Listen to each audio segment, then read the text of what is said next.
Yıllarını bu dava için ortaya koymuş, saçlarını ağartmış, bu ızdırapla insanlığa hizmet etmek, insanlığın hakikatle, hidayetle buluşabilmesi için çırpınan yüreklerle bir aradayım.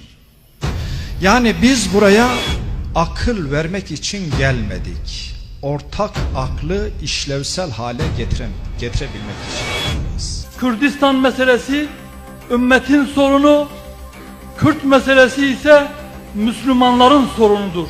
Kürdistan dediğimiz coğrafya artık belli bir siyasi gücün yukarıdan aşağıya Jacoben bir anlayışla, bir tür bağızçılık veya bir tür Kemalizmle yeniden kurabileceği bir coğrafya değil. Bir istihbarat teşkilatı ile bir örgütün kapalı kapılar ardında pazarlık yapmasıyla Kürt meselesi çözülmez.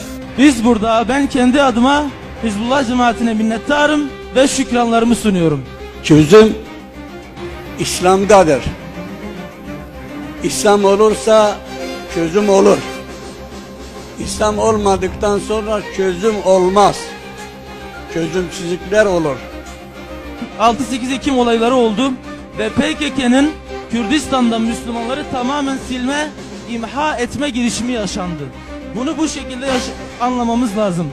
İnanın eğer ki Hizbullah cemaati olaylara el atmasaydı, Müslümanları sahiplenmeseydi, PKK Müslümanları evlerinden dahi alacaktı. Her şeyinizi kaybetme pahasına da olsa boyun eğmeyiz. Böyle bir ateist dayatmaya, Kürdistan'dan İslam'ın silinmesine asla boyun eğmeyiz. Kürdistan'ın Endülüsleşmesine, Endülüsleştirilme projelerine asla izin vermeyiz. Hayatımızı kaybetme pahasına da olsa. Biz Muhammed Mustafa'nın nurunun azat kabul etmez hizmetkarlarıyız. Hizbullah cemaati Kürtlerin yetimi olmuştur. Kürtler ümmetin yetimi ise Hizbullah cemaati de bu Kürtlerin yetimi olmuştur ve maalesef İslami camiadan ciddi bir ses çıkmamıştır, bir sahiplenme olmamıştır.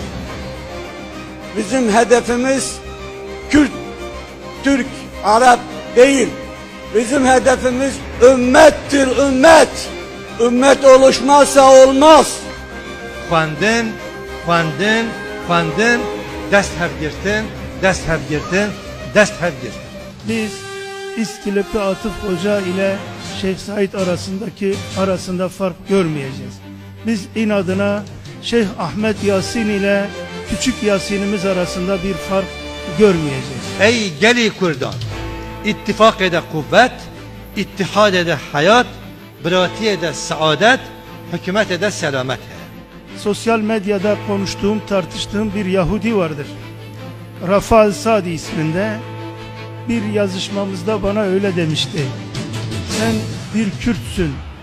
Gazze olaylarıyla ilgili niye bu kadar ateşli yazıyorsun? Sana ne oluyor ki? Dedim ki Rafael, merak etme. Senin buradaki akrabaların da bana öyle diyor. Gazze'den sana ne diyorlar?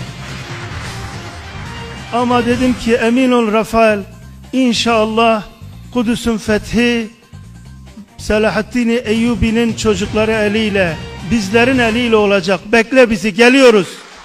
Çünkü biz Ceyş-i Muhammediz.